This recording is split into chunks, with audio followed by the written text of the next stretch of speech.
Аяулым, біздер бүгін әшекей бұйымдарымен танысамыз. Әшекейлік бұйымдар дегеніміз жалпы ол көбінесе алтын және күміс сияқты зергерлік бұйымдардан, материалдардан жасалатын қазақ халқының зергерлік өнер туындыларының бірі болып табылады. Яғни бізде әшекейлерге нелер жатады? Келмесем таныстырайын. Әшекейлерге бізде міне алқа және де шекелік. Шекелік сенің басыңда тағылып тұр.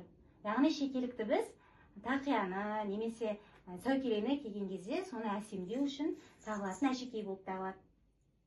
Ал келесі біздің әшекейіміз аяулым алқа деп аталады. Қарай ғой. Алқаның да өзінің әртүрлі құрамдарынан тұрады, яғни әртүрлі бөліктері бар.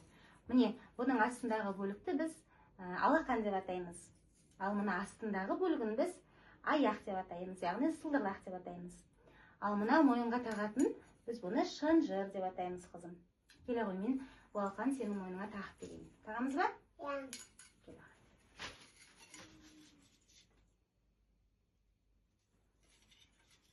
Вот, жарайсың. Ұнады ма саған? Иә. Кел отыра ғой.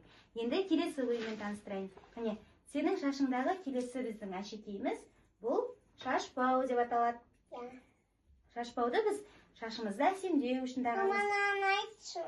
Бұл бізде білезік деп аталады, қызым. Иә. Бұл білезікте бізде әшекейге жатады. Яғни бұл білезікті біз қолымызға тағамыз. Иә. Келе ғой, сен қолыңа тағып берейін. Міне, бұл бізде не деп аталады? Білезік деп аталады, иә? Иә. Кел, білезік деп аталады, білезікті тағайық.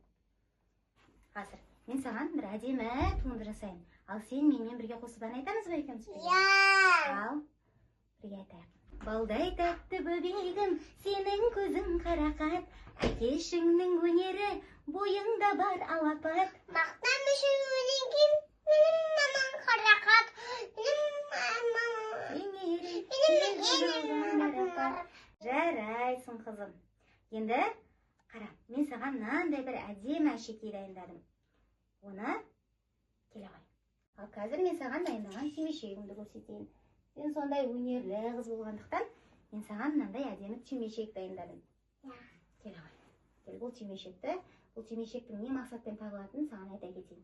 Бұл түймешек сен сияқты әдемі өлең айтатын қыздарды, билейтін өнерлі қыздарды тіл көзден сақтасын деген мақсатпен тағылады. Бұл үкінің қауырсынынан, көбізде киелі құс саналады. Соның қауырсынынан тағылатын әдемі әшекей болып табылады.